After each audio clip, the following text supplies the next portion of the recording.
Hi friends, welcome back to our channel cook with സ്തുതി.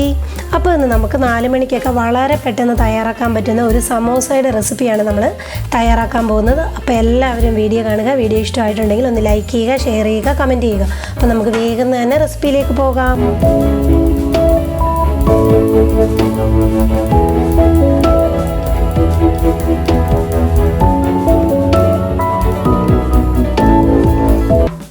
തയ്യാറാക്കാനായിട്ട് തുടങ്ങാം. അതിനുവേണ്ടി അടുപ്പിലൊരു പാൻ വെച്ചു. പാനിലേക്ക് ഞാൻ 1 ടേബിൾ സ്പൂണോളമുള്ള വെളിച്ചെണ്ണ ഒന്ന് ഒഴിച്ചു കൊടുക്കുകയാണേ. വെളിച്ചെണ്ണ ഒന്ന് ചൂടായി വരുമ്പോൾ ഞാൻ ഇതിലേക്ക് ഒരു മീഡിയം സൈസിലെ സവാള ഇതേപോലെ ഒന്ന് നീളത്തിൽ അരിഞ്ഞതാണ് അതൊന്ന് ചേർത്ത് കൊടുത്ത് നല്ല രീതിയിലൊന്ന് വഴറ്റിയെടുക്കാം. ഇതേപോലെ ഒന്ന് വഴണ്ട് കഴിയുമ്പോൾ നിങ്ങൾക്ക് ഇതിലേക്ക് പച്ചമുളക് വേണമെങ്കിൽ ചേർത്ത് കൊടുക്കാം. ഞാനിപ്പം കുഞ്ഞുങ്ങൾക്കൊക്കെ കൊടുക്കേണ്ടതുകൊണ്ട് പച്ചമുളക് ആഡ് ചെയ്ത് കൊടുക്കുന്നില്ലേ. ഈ ടൈമിലേക്ക് ഞാൻ ഇനി ഇതിലേക്ക് 1 ടീസ്പൂണോളമുള്ള ഇഞ്ചി വെളുത്തുള്ളി പേസ്റ്റും ചേർത്ത് കൊടുത്ത് അതിൻ്റെ പച്ചമണം നല്ല രീതിയിലൊന്ന് മാറ്റിയെടുക്കാം. ഇപ്പോൾ ഇവിടെ ഇഞ്ചിയുടെയും വെളുത്തുള്ളിയുടെയും പച്ചമുളകൊക്കെ മാറി ഉള്ളി ഇതേപോലെ നല്ല രീതിയിലൊന്ന് വഴണ്ട് റെഡിയായി വന്നിട്ടുണ്ട്. ഇത് മതി. ഇനി നമുക്കിതിലേക്കുള്ള പൊടി ഐറ്റംസ് ആഡ് ചെയ്യുക. ആദ്യമേ തന്നെ ഞാനിതിലേക്ക് 1/2 ടീസ്പൂണോളമുള്ള മഞ്ഞൾപ്പൊടി, അതിനുശേഷം 1/2 ടീസ്പൂണോളമുള്ള കാശ്മീരി ചില്ലി പൗഡർ, അതിനുശേഷം ചേർത്ത് കൊടുക്കുന്നത് 1/4 ടീസ്പൂണോളമുള്ള മല്ലിപ്പൊടി, അതിനുശേഷം ചേർത്ത് കൊടുക്കുന്നത് 1/2 ടീസ്പൂൺ തന്നെ പെപ്പർ പൗഡർ, അതിനുശേഷം ചേർത്ത് കൊടുക്കുന്നത് 1/2 ടീസ്പൂൺ തന്നെ ഗരം മസാല. പിന്നെ നമുക്ക് വേണ്ടത് ചാറ്റ് മസാല ഉണ്ടെങ്കിൽ ചാറ്റ് മസാലയാണ് വേണ്ടത് 1/2 ടീസ്പൂൺ. എൻ്റെ ഈ ചാറ്റ് മസാല ഇല്ലാത്തത് കൊണ്ട് തന്നെ ഞാനൊരു 1/4 ടീസ്പൂണിനും താഴെ ജീരകം വറുത്ത് പൊടിച്ചതാണ്, അതൊന്ന് ചേർത്ത് കൊടുക്കുക. അതിനുശേഷം ഞാനിതിലേക്ക് ലൈം ജ്യൂസാണ്, ഒരു 2-3 സ്പൂൺ ലൈം ജ്യൂസും കൂടി ഇതേപോലെ ഒന്ന് ചേർത്ത് കൊടുത്താൽ മതി, ചാറ്റ് മസാല ഇല്ലാത്തവർ. എന്നിട്ട് നമുക്കിതെല്ലാം കൂടെ നല്ല രീതിയിലൊന്ന് വഴറ്റിയെടുക്കാം. ഇപ്പോൾ ഇവിടെ നമ്മുടെ മസാലയൊക്കെ നല്ല രീതിയിലൊന്ന് വഴണ്ട് വന്നിട്ടുണ്ട്. ഇത് മതി. ഈ ഒരു ടൈം ആകുമ്പോൾ നമുക്കിതിലേക്കുള്ള വെജിറ്റബിൾസ് ആഡ് ചെയ്ത് കൊടുക്കുക. ആദ്യമേ തന്നെ ഒരു മീഡിയം സൈസിലുള്ള വലിയ ക്യാരറ്റ് ഇതേപോലെ ഒന്ന് ഗ്രേറ്റ് ചെയ്തെടുത്തതാണ്, അത് ചേർത്ത് കൊടുക്കുക. അതിനുശേഷം ഞാനൊരു 1/4 കപ്പോളമുള്ള ഗ്രീൻ പീസ്, ഇത് ഞാൻ കുക്ക് ചെയ്തതാണ്. നിങ്ങൾക്ക് ഈ ടൈമിൽ ഫ്രോസൺ ഗ്രീൻ പീസ് വേണമെങ്കിലും ചേർത്ത് കൊടുക്കാം. അപ്പോൾ നിങ്ങൾക്ക് ക്യാബേജോ ഒക്കെ നമുക്കിതിലേക്ക് ചേർത്ത് കൊടുക്കാം. ഞാനിപ്പോൾ ഈ 2 വെജിറ്റബിൾസേ ചേർത്ത് കൊടുക്കുന്നുള്ളൂ. ഇനി ഈ വെജിറ്റബിൾസിന് ആവശ്യമായിട്ടുള്ള ഉപ്പും കൂടെ ഇട്ട് കൊടുത്ത് ഇതെല്ലാം കൂടെ നല്ല രീതിയിൽ നമുക്ക് വീണ്ടും ഒന്ന് മിക്സ് ചെയ്യാം. ഇപ്പോൾ ഇവിടെ ഞാൻ നല്ല രീതിയിലൊന്ന് മിക്സ് ചെയ്തിട്ടുണ്ട്. ഇനി ഈ വെജിറ്റബിൾസ് ഒന്ന് കുക്കാവാൻ വേണ്ടി ഞാൻ ഇതിലേക്ക് കുറച്ച് വെള്ളം ഇതേപോലെ ഒന്ന് തളിച്ചു കൊടുക്കുക. എന്നിട്ട് നമുക്ക് ഇതേപോലെ ഒന്ന് ആക്കി വെച്ച് അടച്ചു വെച്ച് ഒരു 5 മിനിറ്റ് നമുക്കിതൊന്ന് നല്ല രീതിയിലൊന്ന് കുക്ക് ചെയ്തെടുക്കാം. ഇപ്പോൾ ഇവിടെ ഒരു 5 മിനിറ്റ് ആയിട്ടുണ്ട്. ഇനി നമുക്കിതൊന്ന് കുക്കായെന്ന് നോക്കാം. ഇടയ്ക്കിടയ്ക്ക് എടുത്തൊന്ന് ഇളക്കി കൊടുക്കണം. ഇപ്പം നമ്മുടെ വെജിറ്റബിൾസ് കണ്ടോ നല്ല രീതിയിൽ ക്യാരറ്റൊക്കെ ഒന്ന് കുക്കായി, പട്ടാണി ഓൾറെഡി കുക്കായതായിരുന്നു.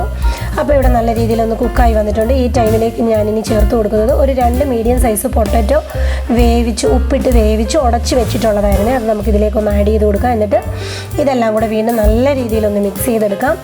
ഇപ്പോൾ ഇവിടെ നല്ല രീതിയിലൊന്ന് മിക്സ് ചെയ്തെടുത്തിട്ടുണ്ട്. ഇതിലേക്ക് ഉപ്പൊക്കെ ഒന്ന് കറക്റ്റ് ആണോ എന്നൊന്ന് ചെക്ക് ചെയ്യാൻ എനിക്ക് കുറച്ച് ഉപ്പിൻ്റെയും കൂടെ കുറവുണ്ട്. അപ്പം ഞാൻ കുറച്ച് ഉപ്പും കൂടി ഇതിലേക്കൊന്ന് ചേർത്ത് കൊടുക്കുക. എന്നിട്ട് വീണ്ടും നല്ല രീതിയിലൊന്ന് മിക്സ് ചെയ്തെടുക്കാം. ഇപ്പോൾ ഇവിടെ നമ്മളുടെ സമോസയിലേക്കുള്ള മസാല റെഡി ആയിട്ടുണ്ട്. ഇത് മതി. ഇനി ഫ്ലെയിം ഓഫ് ചെയ്ത് ഇത് നല്ല രീതിയിലൊന്ന് തണുക്കാനായിട്ട് നമുക്ക് മാറ്റി വെക്കാം. ഇനി നമുക്ക് വേണ്ടത് മൈദയാണ്. ഒരു 2 ടേബിൾ സ്പൂൺ മൈദ ഞാൻ ഇതിലേക്ക് എടുത്ത് വെച്ചിട്ടുണ്ട്. ഇനി കുറച്ച് വെള്ളം ഒഴിച്ചു കൊടുത്ത് ഇതൊരു പേസ്റ്റ് രൂപത്തിലാക്കി എടുക്കണേ. ഇതേപോലെ ഒന്ന് പേസ്റ്റ് രൂപത്തിലാക്കി വെച്ചിട്ടുണ്ട്. ഇതൊന്ന് നമുക്കൊന്ന് സ്റ്റിക്ക് ചെയ്ത് കൊടുക്കാനാണ്. അപ്പോൾ ഇനി നമുക്കിതൊന്ന് മാറ്റി വെക്കാം. അതിനുശേഷം ഞാൻ എടുത്തിരിക്കുന്നത് സ്വിസ്സിൻ്റെ സമോസ ഷീറ്റ്സ് ആണ്. അത് ഞാൻ 1 മണിക്കൂർ മുമ്പ് ഫ്രീസറിൽ നിന്ന് എടുത്ത് പുറത്ത് വെച്ചിട്ടുണ്ട്. എന്നാലേ നല്ല പെർഫെക്റ്റ് ആയിട്ട് നമ്മുടെ സമോസ തയ്യാറാക്കാൻ പറ്റത്തുള്ളൂ. തണുപ്പുണ്ടെങ്കിൽ നമുക്ക് അത്ര കറക്റ്റായിട്ട് ചെയ്തെടുക്കാൻ പറ്റത്തില്ല, അതുകൊണ്ടാണ്. എന്നിട്ട് നമുക്കിതിൻ്റെ അകത്തുനിന്ന് ഓരോരോ ലെയറായിട്ട് എടുത്തതിന് ശേഷം ആദ്യമേ തന്നെ ഇതേപോലെ ഒന്ന് ഫോൾഡ് ചെയ്ത് കൊടുക്കാം. ഫോൾഡ് ചെയ്ത് കൊടുത്തതിന് ശേഷം മൈദയുടെ ആ ഒരു പേസ്റ്റ് ഉണ്ടല്ലോ അത് ഇതേപോലെ നല്ല രീതിയിലൊന്ന് തൂത്ത് കൊടുക്കണം. തൂത്ത് കൊടുത്തതിന് ശേഷം ഇതേപോലെ വീണ്ടും നമുക്കൊന്ന് മടക്കാം. മടക്കുമ്പോൾ നമുക്കിത് കണ്ടോ ഒരു കോണിൻ്റെ ഷേപ്പിൽ വരുവേ. ഈ കോണിലേക്കാണ് നമ്മളൊരു 1.5 സ്പൂണോളം ഉള്ള മസാല ഒന്ന് വെച്ച് കൊടുക്കുക. ഒരുപാട് കുത്തി നിറയ്ക്കരുത്, ഇതേപോലെ ഇത്രയും വെച്ച് കൊടുത്തിരുന്നാൽ മതി. അതിനുശേഷം നമുക്ക് ഇതേപോലെ ഒന്ന് വെച്ച് കൊടുത്തതിന് ശേഷം ടൈറ്റായിട്ട് വീണ്ടും നമുക്കൊന്ന് ഇതേപോലെ ഒന്ന് ഫോൾഡ് ചെയ്യാം. ഫോൾഡ് ചെയ്തിട്ട് ആ ഒരു ബാലൻസ് സൈഡിൽ വീണ്ടും നമുക്ക് മൈദ നല്ല രീതിയിലൊന്ന് തൂത്ത് കൊടുത്തതിന് ശേഷം ഇതേപോലെ നല്ല ടൈറ്റായിട്ട് ഒന്നും കൂടെ ഫോൾഡ് ചെയ്യാം. എന്നിട്ട് നമ്മൾക്ക് ഈ ഒരു എക്സസ് ആയിട്ടുള്ള ഭാഗത്തെല്ലാം ഒന്ന് മൈദ തേച്ച് കൊടുത്ത് നല്ല രീതിയിലൊന്ന് ഫോൾഡ് ചെയ്തെടുത്ത് ഇതേപോലെ നല്ല അടിപൊളി സമോസയായിട്ട് റെഡിയായി വന്നിട്ടുണ്ട്. ഇതേപോലെ തന്നെ ബാക്കിയിരിക്കുന്ന എല്ലാം നമുക്ക് തയ്യാറാക്കിയെടുക്കാം. ഇപ്പോൾ ഇവിടെ നമ്മുടെ സമോസ എല്ലാം തയ്യാറാക്കി വെച്ചിട്ടുണ്ട്. അപ്പോൾ അടുപ്പിലൊരു പാൻ വെച്ചു. പാനിലേക്ക് എണ്ണ ഒഴിച്ചു കൊടുത്ത് നല്ല രീതിയിലൊന്ന് ചൂടാക്കി എടുത്തിട്ടുണ്ടായിരുന്നേ. ഇപ്പോൾ എണ്ണ ഒരു മീഡിയം ഫ്ലെയിമിലേക്ക് വെച്ച് കൊടുത്തതിന് ശേഷം നമുക്ക് ഓരോന്നായിട്ട് ഇതിലേക്ക് ചേർത്ത് കൊടുക്കാം. ചേർത്ത് കൊടുത്തതിന് ശേഷം ഒരു മീഡിയം ഫ്ലെയിമിലിട്ട് തിരിച്ചു മറിച്ച് ഇട്ട് കൊടുത്ത് നല്ല രീതിയിൽ ഇതൊരു ഗോൾഡൻ ബ്രൗൺ ഷെയ്ഡ് ആവുന്നിടം വരെ ഒന്ന് മൂപ്പിച്ചെടുക്കാം. അപ്പോൾ ഇവിടെ കണ്ടോ നമ്മളുടെ ഈ ഒരു സമോസ നല്ല ഈ ഒരു കളറായിട്ടുണ്ട്. ഇത് മതി, ഈ ഒരു കളറാവുമ്പോൾ എടുക്കണം. ഇരുന്ന് കുറച്ചും കൂടെ ഒന്ന് കളറാവുമേ. അപ്പോൾ ഇത് മതി. ഇത് നമുക്കിനി എണ്ണയിൽ നിന്ന് കോരി മാറ്റാം. ഇപ്പോൾ എനിക്ക് ആ ഒരു മസാല വെച്ചിട്ട് 13 സമോസ ഉണ്ടാക്കാൻ പറ്റിയിട്ടുണ്ട്.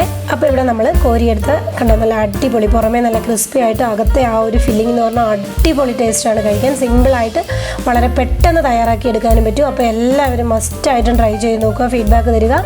ഇതേപോലെ ഒരു പുതുപുത്തൻ റെസിപ്പിയിലൂടെ കാണുന്നിടം വരെ ബൈ ബൈ, ടേക്ക് കെയർ.